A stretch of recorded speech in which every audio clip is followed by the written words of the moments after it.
مسائل کا مجموعہ ہے آپ کی حکومت فاروق صاحب، اس سے چھٹکارا کے علاوہ کوئی رستہ نہیں ہے اپوزیشن کے پاس، اور وہ یہ چھٹکارا لیں گے آپ سے فاروق صاحب؟ دیکھیں بات یہ ہے کہ یہ پہلی حکومت ہے جس حکومت کے اندر جو ہے وہ فضل الرحمان صاحب کو کشمیر کمیٹی نہیں ملی، ان کو ان کا حصہ نہیں ملا، کوئی وزارت نہیں ان کو ملی، عوام نے ان کو جو ہے وہ مسترد کیا، عوام نے ان کو پارلیمنٹ کے اندر نہیں پہنچایا۔ اس کے بعد اگر یہ کہتے ہیں کہ یہ حکومت جو ہے وہ غلط طریقے سے منتخب ہو کے آئی ہے، اسی حکومت سے اسی اسمبلیوں سے فضل الرحمان صاحب جو ہیں وہ صدارت کا ووٹ لینے پہنچ گئے تھے، اس وقت یہ اسمبلیاں جائز ہو گئی تھی، اس وقت ان اسمبلیوں کے ووٹس، اسمبلیوں کے جو اراکین تھے ان کے ووٹ جائز ہو گئے تھے، اور ہمیں جو ہے وہ ایوب خان کے ان کے حوالے نہ دیں۔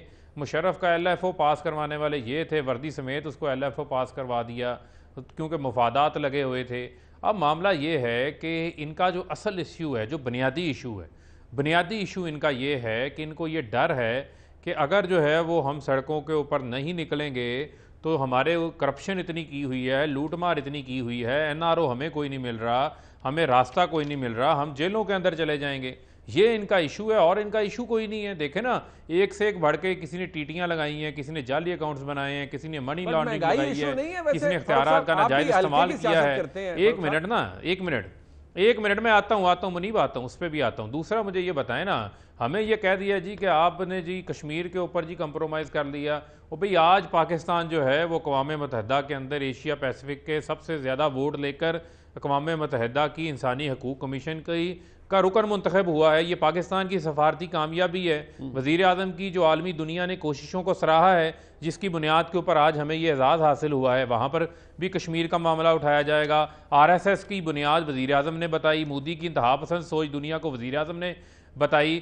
یہ کشمیر کمیٹی کی چیئرمینی لے کے سوائے ان لوگوں نے جو ہے وہ پیز اینڈ پکس انجوائے کرنے کے علاوہ انہوں نے کیا کیا ہے؟ اور ہمیں یہ کیا 12 بجے کے بعد کے جو ہے وہ تانے دیتے ہیں۔ یہ کہتے تھے جی عورت کی حکمرانی اس ملک میں نہیں ہو سکتی، مریم صاحبہ کے ساتھ کھڑے ہو کے پریس کانفرنس میں بھی کر رہے تھے۔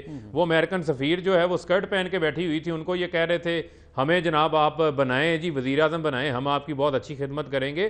تو ہمیں یہ باتیں نہ بتائیں۔ میں نے کسی کے جلسے کے شرکاء کے اوپر تنقید نہیں کی تھی، میرا رائٹ ہے، تمام پارٹیاں جو اکٹھی ہوئی ہیں اس کے اوپر ہمارا موقف ہے، وہ ہم بیان کر رہے ہیں۔ لیکن میں یہ سمجھتا ہوں کہ اس موقع کے اوپر جو ہے ہمیں ان کے نہ کسی جلسے سے کوئی خطرہ ہے، نہ ہمیں خوف ہے۔ اس سے پہلے بھی یہ دھرنا لے کر آئے تھے، آپ بتائیں ان کا دھرنا کو روکا گیا؟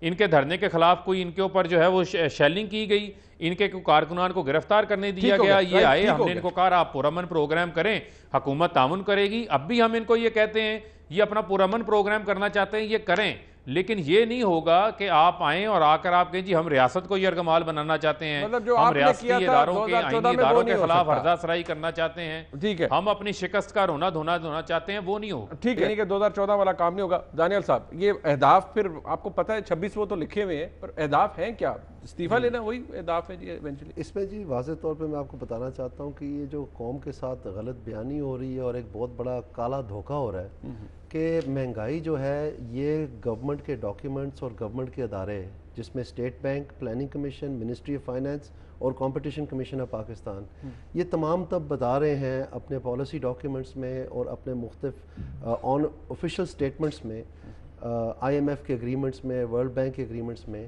کہ مہنگائی جو ہے وہ مانیٹری پالیسی ذریعے سرائے سود کے ذریعے کی جا رہی ہے، اور دوسری طرف ہمیں بتایا جا رہا ہے کہ جی یہ ذخیرہ اندوزی اور یہ منافع خور کر رہے ہیں یہ سارا کچھ، اور یہ مافیاز ہیں اور ہم ان کو پکڑیں گے، اور انتظامیہ ساری ان کے ساتھ ملی ہوئی، حکومت ان کی ہے۔ تو یہ کیوں جھوٹ بولا جا رہا ہے؟ وجہ کیا ہے؟ یعنی یہ اسٹیٹ بینک آف پاکستان کی یہ مانیٹری پالیسی رپورٹ ہے ستمبر کی 21 تاریخ کی، یہ بتا رہے ہیں کہ 1.58 ٹریلین روپیز پچھلے 3 ماہ میں انجیکٹ کیے گئے ہیں پاکستان کی اکانومی میں۔ وہ انجیکشن کدھر گیا؟ کس کو ملے ہیں وہ 1.58 ٹریلین روپیز؟ انہی کو ملے ہیں جو ان کے ساتھ آ کے دعوتیں کھاتے رہے کہ جناب آپ انویسٹمنٹ کریں، پاکستان میں کریں۔ یہ جو ریلا ہے پیسے کا، یہ جو سونامی انہوں نے پیسوں کی پھینکی ہے مارکیٹ میں، ظاہری بات ہے پروڈکٹس تو اتنی ہے تو پرائس رائز تو ہوگی، اور یہ کہہ رہے ہیں کہ پرائس رائز ہو رہی ہے اور جتنی ہوئی ہے مجھ سے مطمئن ہے۔ یہ پلاننگ کمیشن کا ڈاکیومنٹ ہے، یہ پیج 9 پہ ہے نیشنل پلان کا، یہ ان کی گورنمنٹ کا ڈاکیومنٹ ہے۔ اس میں انہوں نے ہمارا ٹارگٹ ہے کہ ہم نے 6.5% مہنگائی کرنی ہے، تو یہ ایک طرف سے خود مہنگائی کر رہے ہیں، اپنے ٹارگٹ بنا رہے ہیں، پیسے پھینک کے اس کو بڑھا رہے ہیں۔ دوسری طرف کہ آپ کو پتہ ہے کہ اس وقت جو فیڈرل بیورو آف اسٹیٹسٹکس ہے انہوں نے کہا ہے کہ 15.67% رورل فوڈ انفلیشن ہو گئی ہے، دیہاتوں میں فوڈ انفلیشن 15% سے. اگر آپ سمجھیں کہ 20,000 روپے آپ کی تنخواہ ہے اور آپ 2,40,000 روپے سال میں کماتے ہیں تو 16% اگر آپ لگائیں تو وہ تقریباً 40,000 روپیہ بنتا ہے.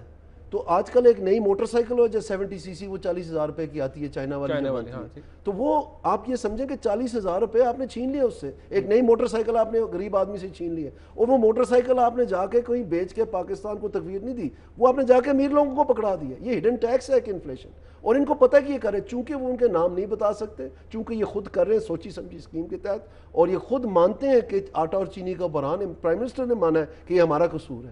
تو اس تباہی میں نہ صرف کہ آپ اس بیچارے غریب کے 40,000 روپے چھین رہے ہیں اس کی جیب میں سے، اوپر سے آپ کہہ رہے ہیں کہ آپ کی اسی کے اوپر آپ نے جا کے پرچہ کرنا ہے. بیچارہ ٹماٹر بیچ رہا ہے، کوئی کھیرے بیچ رہا ہے، کوئی فروٹ بیچ رہا ہے، کوئی دودھ بیچ رہا ہے، کوئی گوشت بیچ رہا ہے، اس کو جا کے یہ بازار میں گرفتار کر لیتے ہیں. اور یہ ان کا کمپٹیشن کمیشن کا پالیسی نوٹ ہے جو 2019 کے اینڈ میں ان کی گورنمنٹ کو دیا انہوں نے، جس میں انہوں نے کہا ہے کہ یہ جو the price control prevention and profiteering and hoarding act 1977 یہ سارے غیر آئینی ہیں، اور ان کی وجہ سے بلیک مارکیٹس بن رہی ہیں اور شارٹیجز ہو رہی ہیں. کہ یہ 1977 میں آپ کو بتانا چاہتا ہوں مئی کی 25 تاریخ کو یہ قوانین بنے تھے، جون کی 7 تاریخ کو شاید بھٹو کی حکومت میں مارشل لا لگ گئی تھی. تو یہ آخری دن تھے اس کمیونسٹ ایرا کے جس میں نیشنلائزیشن کی وجہ سے جو پروڈکشن تھی وہ سلمپ میں چلے گئی تھی، کیونکہ بیوروکریسی کا کام نہیں ہے کاروبار چلانا.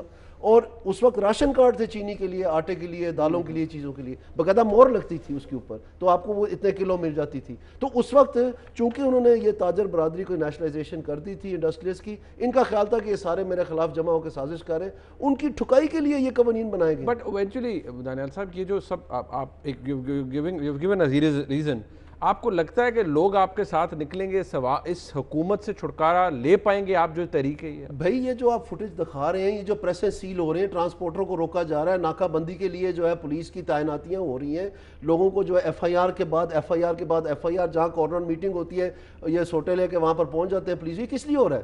اگر یہ کوئی نہیں آ رہا تو پھر آرام سے اپنے بیٹھے اپنا نارمل حالات میں چلیں. ان کے ہاتھ پاؤں پھول گئے، آپ کو سمجھ نہیں آ رہی. اچھا بٹ دانیال صاحب یہ ایونچولی جو اہداف ہیں حافظ صاحب نے بھی ذکر کیا، مجھے صرف بریفلی بتا دیجئے ہدف یہ ہے کہ ان کا استعفیٰ لینا ہے، عمران خان صاحب یہ استعفیٰ دے تو تحریک ختم ہو جائے گی؟ دیکھیں جی ہدف میں کسی قسم کی لگی لپٹی بات نہیں ہوئی ہے. مولانا فضل الرحمان صاحب کے بیانات سے، بلاول صاحب کے بیانات سے اور میاں نواز شریف صاحب کے بیانات سے جتنی دیر تک چلتے رہے ہیں انہوں نے صاف صاف بتایا مسئلہ کیا ہے. کوئی انہوں نے آپ نے سنا ہے وہ سارے؟ کوئی وہم و گمان رہ گیا اس میں؟ ٹھیک. اچھا حافظ صاحب آخر میں مجھے یہ بتا دیجئے کہ آپ نے اس حکومت کو وہی کرنا ہے جو یہ کرنے گئے تھے 2014 میں، یہ بھی تو اپنے اس دھرنے کے زور پر حکومت گرانے گئے تھے نا، یہ کامیاب نہیں ہو پائے تھے. آپ کو کیوں لگتا ہے کہ آپ کامیاب ہو جائیں گے؟ دیکھیے منیب بھائی، اس وقت آپ کو یاد ہے جب یہ پارٹی دھرنے کے لیے نکلی تو اندر پارلیمنٹ میں 9 پارٹیاں جمہوریت کی پروٹیکشن کے لیے ایک پلیٹ فارم پر تھی. ٹھیک ہے. اس وقت بھی آج بھی یہ پارٹی تنہائی میں ہے اور 11 پارٹیاں دوسری طرف ہے. اور یہ 11 پارٹیاں اس قسم کی پارٹیاں نہیں ہیں، انہوں نے تقریباً 5 کروڑ سے زیادہ ووٹ لیے ہیں. ان کے لیڈر نے کہا کہ اگر 5,000 بندے نکلے اور مجھے کہے کہ استعفیٰ دو، میں اتنا غیرت مند ہوں، میں استعفیٰ دوں گا. 11 پارٹیاں 5 کروڑ ووٹ. اب آپ 2014 کا جو دھرنا تھا، ہمارا دھرنا اس طرح نہیں ہوگا.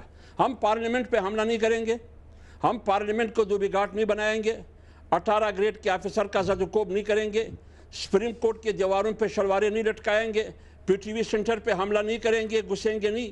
ہم یہ نہیں کریں گے کہ آج کا وزیر اعظم عمران خان نے آج کے صدر کو گزشتہ کل کہا کہ انہوں نے کہا کہ ہم تو ابھی پی ٹی وی سینٹر میں ہمارے لوگ گھس گئے، اندر گئے، انہوں نے کہا ویل اینڈ گڈ، آگے منہ. ہم یہ سیاست نہیں کریں گے، ہم ادب اور احترام کی سیاست کریں گے. یہ طریقہ ہم نہیں کریں گے. جلسے کریں گے. آپ جلسوں سے خوفزدہ ہے، کیوں جلسوں کا راستہ روک رہے ہیں؟ آپ ایک خاتون سے، مریم نواز سے اتنے خوفزدہ ہے، پوری راونٹ کو تم نے محاصرے میں لیا ہے. کیوں لیا ہے تم نے؟ کیوں راستہ روک رہے ہیں تم؟ اور یہ میں راستہ دو ان کو، تقریر کریں گے اور کیا کریں گے؟ یہ میں بتا دوں، یہ جو تم نے مولانا فضل الرحمان صاحب کے انٹرویو پہ پابندی لگائی ہے.